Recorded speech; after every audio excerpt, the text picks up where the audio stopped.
Hello and welcome to The Dark Roast. I'm Donna Stroll and I'm here with the always lovely and talented Rose Short. And today's topic of discussion is really talking about preparing your business for growth and scaling up, because when we get into it, we're just busy trying to get it to go, period. And then eventually you reach a point where it might be time to scale. And so this is what we're going to talk about today. Yeah, I love it. Most people, when they think about scaling, they think about doing more, right? We got to do more. We got to put all this energy into it. And it's not really about posting more. It's not about emailing more or adding more offers just because you can, right? Scaling is building a business that can handle the demand without requiring you personally to do everything at the same pace, right? So a lot of people chase growth before they've built the foundation, right? It's like picking out your kitchen cabinets before you've even poured your concrete slab. And then they wonder why it feels messy, right? More attention is going to magnify what already exists. And that's why it's super important that your foundation is clear, your messaging is clear, your offer is not confusing, your follow-up is strong and it's working and it's been tested and it's doing the thing. That's why we always say build your business correctly, build it strong, and then scaling becomes natural. It becomes easy, right? And that's kind of what we're doing, right? Especially as solopreneurs. We want to create more output without creating more chaos. And there's also the trap of being that solopreneur, right? You try to look bigger before you're really ready. Right? Oh, I've got all that. And more content, more platforms, more promotions, more experiments. And suddenly your business looks really active, but behind the scenes, everything is just, it's like confetti everywhere. And you're just like, oh my God. And that's when people start feeling like they're working all the time, but they're not actually going anywhere. You're on that stationary bike doing all the work. And at the end of it, you're just really tired and you have less, not more. The business, you want more, not less. And another trap is confusing activity with progress. So this is sort of falls in the same situation. If every new lead requires you to basically reinvent the process, you don't have a growth system. You've got a workload, and that's really important. Hello, sweetie. And for affiliate marketers and online creators, this can often show up as constantly chasing the next post or the next thread or trend or a next offer. You're constantly running around. And so you're just creating more noise. You're not actually going in with a solid idea, something that you can repeat, something that is easy to search because that you want to be searchable, right? And easy to sustain, because burnout is real. And when it comes in, that's why we have that 3 month to 1 year death date for people. It's usually every 3 months. So 3 months, 6 months, 9 months, a year, people just fall off because they've burnt out. They've ran so hard. It looks like they're doing amazing. And then all of a sudden they're gone and you're like, where did they go? So. Yeah, there's a very important systems to build up first, right? So clarity around your offer, right? Make sure your messaging is clear. People need to understand what you help them accomplish and why it matters, right? If your offer is vague, it's going to be really difficult to scale because, again, you're going to be spending too much time explaining what your offer is instead of letting it do the work or letting your content do the work for you, right? A clear offer is going to save time and it makes marketing just so much easier. Yeah. And then you just need a simple lead flow, right? It means knowing where your clientele is coming from, knowing where the attention comes from, where it goes and what happens next. Like if someone watching your content and looking at your profile, but maybe not buying, are they liking your content, but not even looking at your profile because you have no call to actions? Right? This step should be obvious. You shouldn't be guessing or hunting or anything like that. It should be very clear what is happening if you're checking your analytics and your data. and then following up, right? I think as affiliate marketers, we lose this a lot because we're like, oh, the product's going to do it for us. And a lot of business owners focus on getting the interest, but not necessarily building a system to continue the conversation. And that is a problem because growth often comes from what happens after the first interaction or after the first sale, or that continued support system, that continued communication is really big. And if someone's bought from you once, if you keep that communication going, they're likely going to buy from you again. But if you don't ever bother to follow up with your leads, then the chances of them becoming a repeat customer are probably a lot more slim. Absolutely. So, your emails, your DM prompts, all that is really important. And then the last one would be your delivery has to be sustainable. And this is a big one because this is that treadmill. This is where a lot of solopreneurs do get stretched thin because you're only one person, right? And maybe if you're lucky, you're two, but still, it's a lot of work. So if every new client or buyer creates a brand new custom experience, growth can get very exhausting. You need to have some templates and frameworks and batching and reusable assets. This is all very important stuff to have to help you maintain and grow without having to reinvent the wheel every time. That happens a lot with people who first start doing video editing. They get so caught up in trying to make each one so good that by the end of the week, they've done 7 videos and they are exhausted.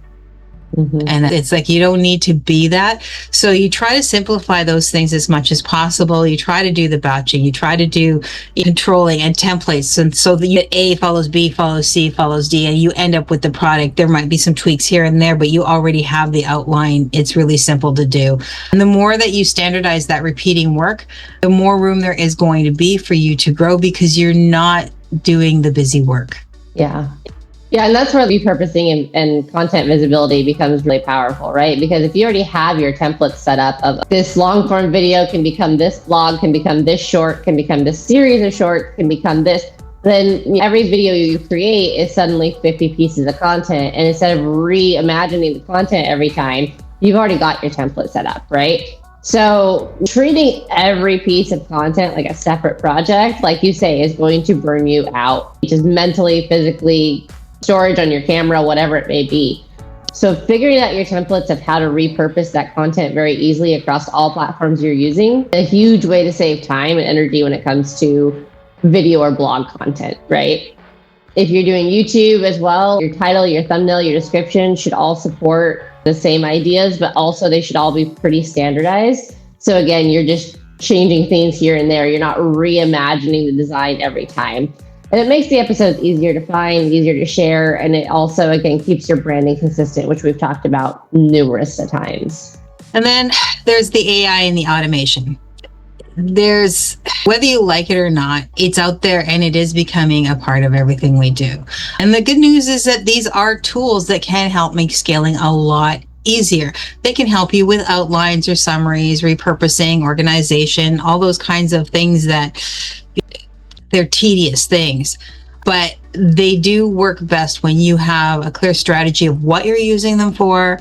You have your template of what you want them to do, and it's not there to take it over for you. And it's not just to create more content. And I think people mistake that using the tools to create more content before they've clarified what their content is actually about, because it's just going to do whatever you tell it to do. So if you're telling it something that's ambiguous, then it's going to give you back ambiguous, or it's going to hallucinate. And you're going to end up with something that makes no sense whatsoever when people actually start looking behind the curtain, and you don't want that.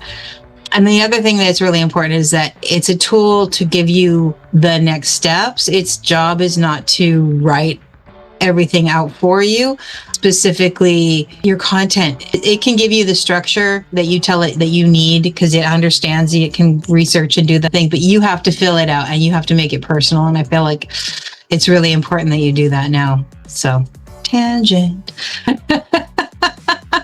And then automation is similar, right? So it should handle the repetitive tasks, but not replace the relationship between you and your consumer, your customer, your client.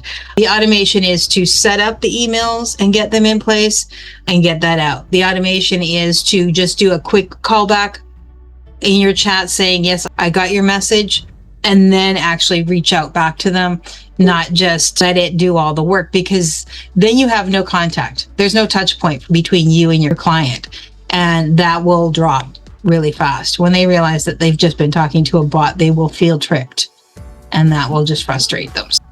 And of course, for the Really, really big things we talk about all the time is your metrics and your decision making, right? Don't make your decisions based off your emotion, base it off of your data. If you don't know what's working, you can't properly scale, right?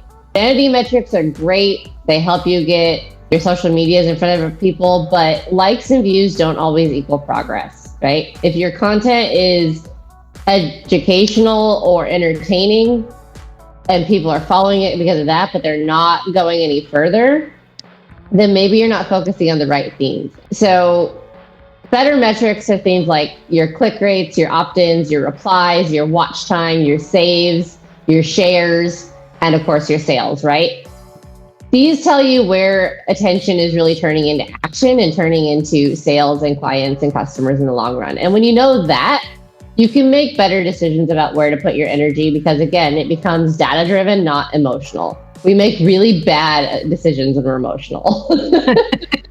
And like we talked about earlier, it's going to help you avoid burnout as well because you're not going to be putting a ton of energy into the things that don't work, right? Like 90% of your energy should be into the 10% of the business that is working, and then 10% of your energy should be in the 90%, which is the background stuff, the automation, the planning, all that kind of stuff, right? That's how you grow smart, and that's how you grow in a sustainable way. Absolutely. So really, if we had to sum up scaling in a sentence, it would be build the systems before the traffic arrives, because the growth itself doesn't necessarily have to be the hard part. The hard part is being ready for it all the time, where businesses grow before they're ready and then they just disappear because they haven't figured out the channels that they need. They haven't figured out the support systems that they require. They just haven't figured out the necessary things. And it's frustrating because you want to grow, you're ready to grow, you're like moving on to the next level. But without those systems in place, you're just going up to fall off a cliff. So when your offer is clear and your content is repeatable and your follow-up is simple, growth is manageable. And that's what you're looking for. That's what you want to do.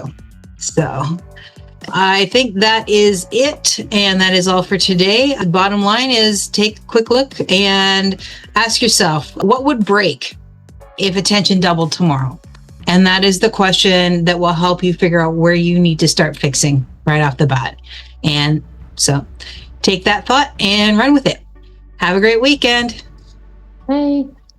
That's it from us. If this episode helped you, or at least entertained you, go ahead and like, subscribe, and share. we'll catch you next time.